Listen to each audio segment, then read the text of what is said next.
Halo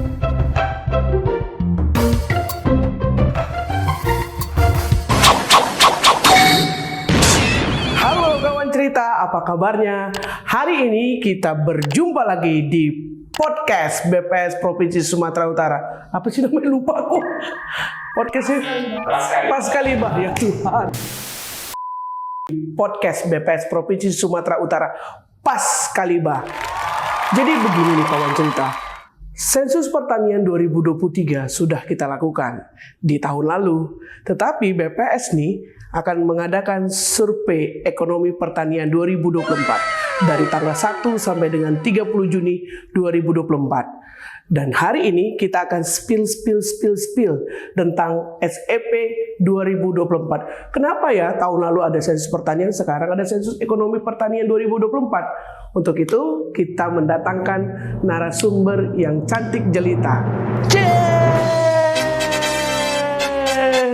Apa kabar kakak? Iya, hari ini kawan cerita kita kedatangan tamu narasumber kita, Ibu Rohmasanti Saragi, statistisi ahli muda BPS Provinsi Sumatera Utara. Jadi gini, kita mau cari barang nih kak. Cari barang? Iya, cari barang tentang SEP 2024. Oke, sobat aku. Jadi kelihatan segar sekali ya. Sama seperti host. Oh ya, hostnya ya. Cantik jelita juga. Jadi kedepannya kawan cerita akan mendengar topik menyegarkan dengan host menyegarkan dengan narasumber yang juga segar. Ke si kambing beli cabe, Horas Jala Gabe. Pertanyaan pertama nih kak, kita langsung aja ya kak.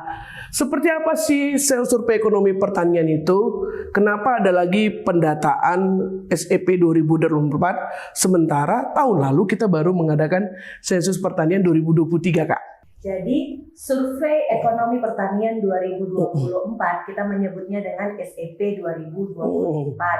Itu merupakan salah satu kegiatan dari rangkaian sensus pertanian 2023. Nah, kalau SEP 2024 ini dilaksanakan sepanjang bulan Juni 2024 ya, saat ini sedang berlangsung. Kalau ST 2023 sensus pertanian 2023 dilakukan tahun lalu. Nah, sensus pertanian 2023 ini itu menggambarkan karakteristik pertanian secara umum. Misalnya penggunaan lahan secara umum, membicarakan tentang jumlah, misalnya berapa jumlah ternak, perusahaan yang mengusahakan pertanian misalnya. Tetapi di SEP 2024 ini lebih detail dibicarakan mengenai aspek ekonomi. Misalnya pengeluaran, namanya ekonomi ya, cuan, biaya uang gitu. Jadi kita membicarakan berapa pengeluarannya, mendapatkan informasi pendapatan, membicarakan struktur ongkos, serta indikator kesejahteraan unit usaha pertanian di Indonesia. Jadi yang lebih ditekankan itu aspek ekonominya kak? Aspek ekonomi kawan cerita.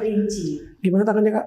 Iya, aspek ekonominya yang lebih ditekankan di SEP 2024. Nah, kalau begitu mbak, kira-kira nih, apa yang kita spill lebih dalam ya mbak ya?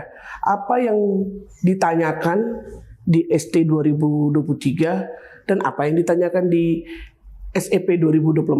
Baik, kalau sensus kan ditanyakan lebih umum ya. Misalnya luas lahan, kemudian ditanyakan tentang jumlah gitu. Tapi kalau di SEP ini kita tanyakan biaya-biaya yang dikeluarkan selama mengusahakan pertaniannya di periode waktu surveinya ada.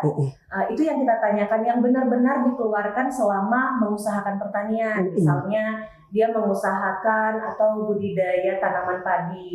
Nah, untuk beli benih, pupuk, upah, sewa lahan, dan lain sebagainya itu kita tanyakan di SEP.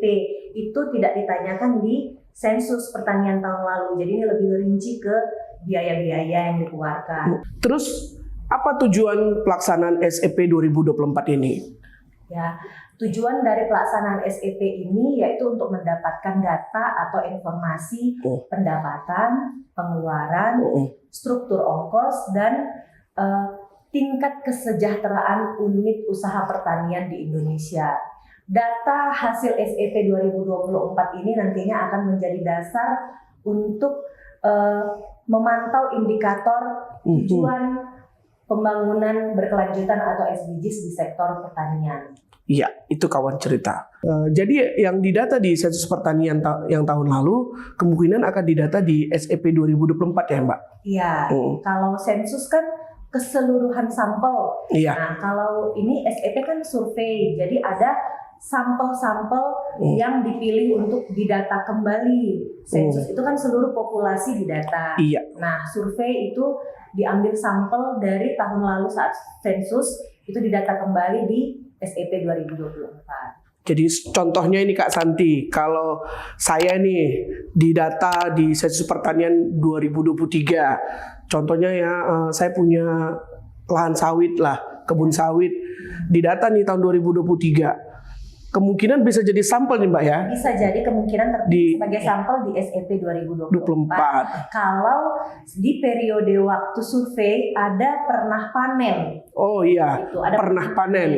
Ya, jadi nanti akan ditanyakan berapa struktur ongkos biaya yang dikeluarkan selama mengusahakan kelapa sawitnya tadi. Oh, kalau misalnya nih saya nggak panen nih Mbak di kurun waktu yang dibilang tadi, itu didata juga nggak di SEP 2024? Kalau Kak Nova ada mengusahakan subsektor yang lain, misalnya mengusahakan peternakan ayam atau sapi, bisa menjadi eligible sampel, terpilih sebagai sampel.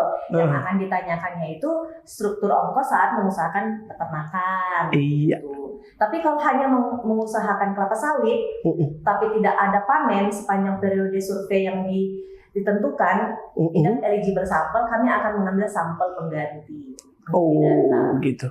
Terus tadi Kak Santi juga cerita ada kelompok pertanian juga ya Mbak ya, yang bisa didata.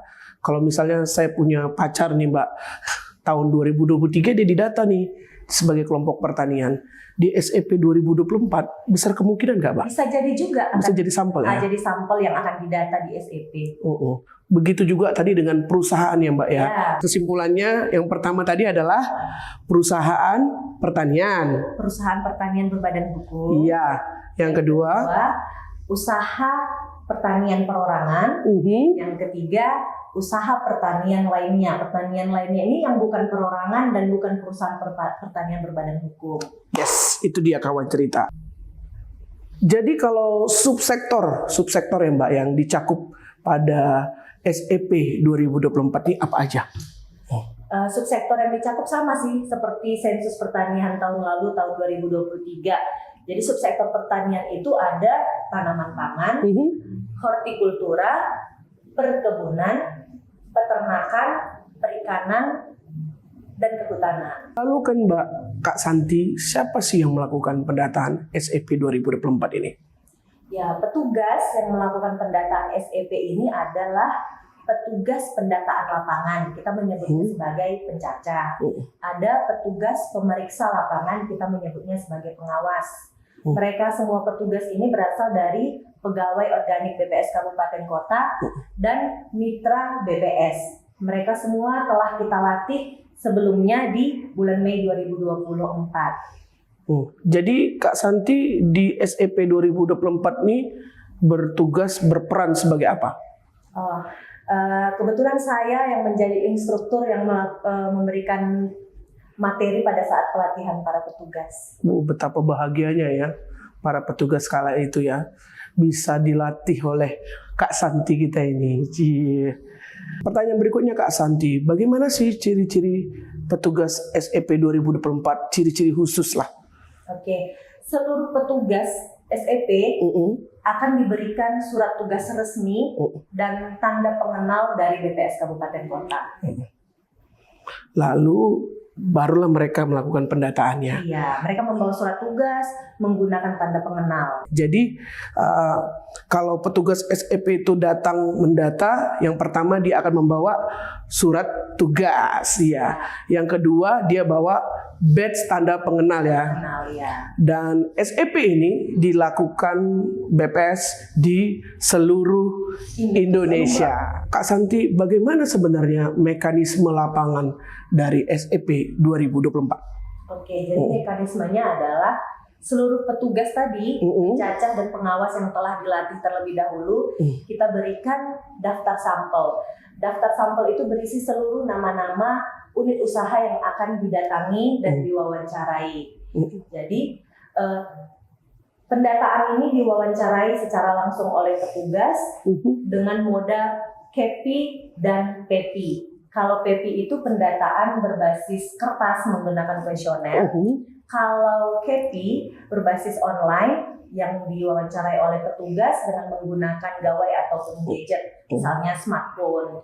Tuh. Kalau di Sumatera Utara, usaha pertanian perorangan didata dengan menggunakan moda PEPI berbasis kuesioner kertas, kecuali Kota Medan.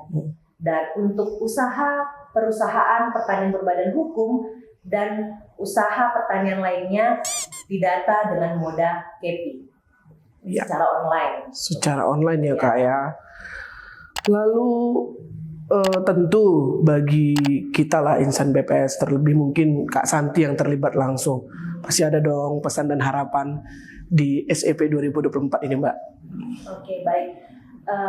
Salah satu tantangan dari petugas adalah terjadinya penolakan dari responden.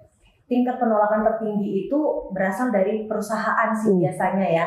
Perusahaan berbadan hukum ya? Iya, perusahaan berbadan hukum, misalnya perusahaan perkebunan, perusahaan kehutanan.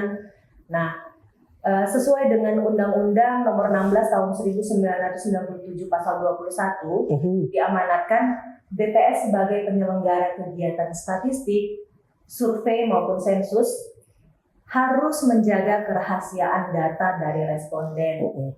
Jadi BPS tidak pernah mengeluarkan data individu dari responden.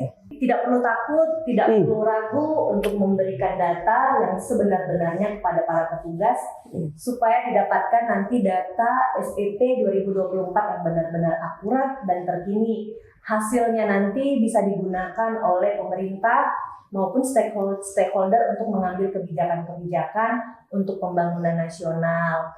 Data hasil SEP 2024 juga bisa menggambarkan tingkat kesejahteraan para petani.